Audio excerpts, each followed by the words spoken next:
उत्तर प्रदेश में corona virus के बढ़ते मामलों के बीच लखनऊ की चरमराती स्वास्थ्य सेवाओं को लेकर यूपी के कैबिनेट मंत्री ब्रजेश पाठक ने सरकार के बड़े अफसरों को चिट्ठी लिखी है। यूपी सरकार के मंत्री ब्रजेश पाठक ने अपर मुख्य सचिव स्वास्थ्य और प्रमुख सचिव चिकित्सा शिक्षा को चिट्ठी लिखकर कहा है कि लखनऊ में स्वास्थ्य सेवाओं की हालत काफी चिंताजनक है।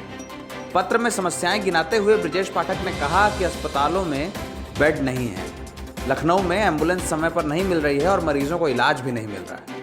उन्होंने लखनऊ में कोविड बेड बढ़ाने, पर्याप्त जांच किट की व्यवस्था करने और प्राइवेट लैब में कोविड की जांच शुरू कराने की मांग की।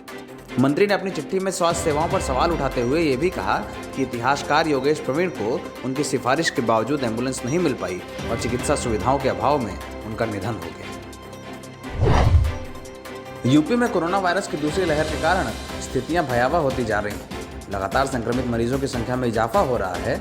लखनऊ के बाद उत्तर प्रदेश के 5 शहरों में एक्टिव मरीजों की संख्या प्रदेश के कुल मामलों में आधे से अधिक हो गई है। लखनऊ, प्रयागराज, वाराणसी, कानपुर और गोरखपुर में ही 50% से ज़्यादा मरीज एक्टिव हैं और ये संख्या कुल मरीजों की संख्या की आधी हो गई। सोमवार को उत्तर प्रदेश में 13,685 नए मामले सामने आए हैं और 72 लोगों की मौत हुई। इसमें राजधानी लखनऊ में सबसे ज़्यादा 3,892 संक्रमित मरीज मिले हैं। उत्तर प्रदेश में एक्टिव केसों की बात करें तो कुल 81,576 केस एक्टिव हैं।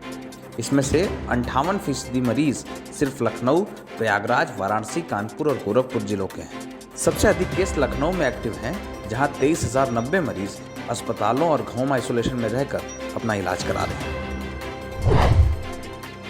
उत्तर प्रदेश में बढ़ रहे कोरोना मामलों के बीच लखनऊ समेत तमाम शहरों में मजदूरों की वापसी लगातार जारी है। इस कड़ी में मध्य रेलवे ने उत्तर भारत के लिए विशेष ट्रेनें चलाई हैं, जिन्हें महाराष्ट्र के तमाम स्टेशनों से संचालित किया जा रहा है। इन ट्रेनों में केवल कंफर्म टिकट वाले यात्रियों को बोर्डिंग की अनुमति है, लेकिन इसके बावजूद तमाम कोचेज में लोगों की भारी भीड़ दिख रही है और लोग कोरोना प्रोटोकॉल का उल्लंघन करके घर आने को मजबूर हैं। उत्तर प्रदेश के विंध्याचल मंदिर में मंगलवार की भोर से नवरात्र का मेला शुरू हो गया है। नवरात्र के पहले ही दिन कोविड पर आस्था का जनसैलाब भारी पड़ा और ना ही सोशल डिस्टेंसिंग और ना ही कोरोना प्रोटोकॉल का पालन करते लोगों ने मंदिर में दर्शन किए। सुबह से ही लोग लंबी लंबी कतारों में लगकर मां विंध्यवासिनी की एक झलक पाने को बेताब दिखे। जिला प्रशासन की ओर से किए गए सारे दावे इस दौरान फेल होते दिखे।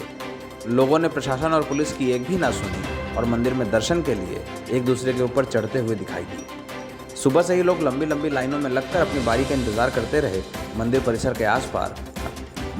के आसपास हर तरफ मां के जयकारों से विंध्य धाम गूंजता रहा। बच्चे हो या बूढ़े, सभी लोग मां के दर्शन के लिए बेताब दिखे, लेकिन इस दौरान कोरोना के नियमों का कोई भी पालन नहीं किया गया और सोशल डिस्टेंसिंग की व्यवस्था नदारद रही।